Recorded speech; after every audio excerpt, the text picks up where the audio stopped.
Hi, ഇന്നൊരു ഡക്കറി ഉണ്ടാക്കുന്ന video കാണാം. വാ വീഡിയോയിലേക്ക് പോവാം. ഞാനിവിടെ 2 കിലോ താറാവാണ് എടുക്കുന്നത്. കുക്കർ അടുപ്പത്ത് വെച്ചിട്ട് വെളിച്ചെണ്ണ ഒഴിച്ച് നമുക്ക് ഹോൾ സ്പൈസസ് ഇട്ട് അതൊന്ന് ബ്രൗൺ കളറായി വരുമ്പോഴേക്കും സവോള, ഉള്ളി എന്നിവ ഇട്ട് വഴറ്റിയെടുക്കുക. ജസ്റ്റ് ഒന്ന് വഴന്ന് വരുമ്പോഴേക്കും ഇഞ്ചി, വെളുത്തുള്ളി, കറിവേപ്പില, പച്ചമുളക് എല്ലാം ചേർത്ത് വഴറ്റിയെടുക്കുക. കുറച്ച് ഉപ്പും കൂടെ ചേർത്ത് വഴറ്റിയെടുക്കുക.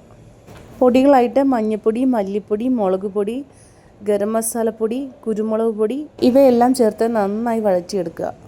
ഇനി വഴന്ന് വരുമ്പോഴേക്കും നമുക്കതിലേക്ക് താറാവ് ഇട്ട് കൊടുക്കാം. ജസ്റ്റ് മസാലകളെല്ലാം അതിനകത്തേക്ക് പുരട്ടി കൊടുത്ത് ചേർത്ത് ഇളക്കി വെക്കുക. കുറച്ച് കാഷ്യൂനട്ട് വെള്ളം ചേർത്ത് കുതിർക്കാനായിട്ട് മാറ്റി വെക്കുക.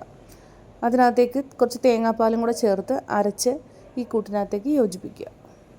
ചെറു തീയിൽ വെച്ച് വേവിച്ചെടുത്ത സ്വാദിഷ്ടമായ താറാവ് ഇറച്ചി റെഡി. നല്ല പാലപ്പത്തിൻ്റെ ഒപ്പം ഇടിയപ്പം, ചപ്പാത്തി, പൊറോട്ട, പുട്ട് ഇവയോടൊപ്പം കഴിക്കാൻ പറ്റിയ നല്ലൊരു താറാവ് കറിയാണ്.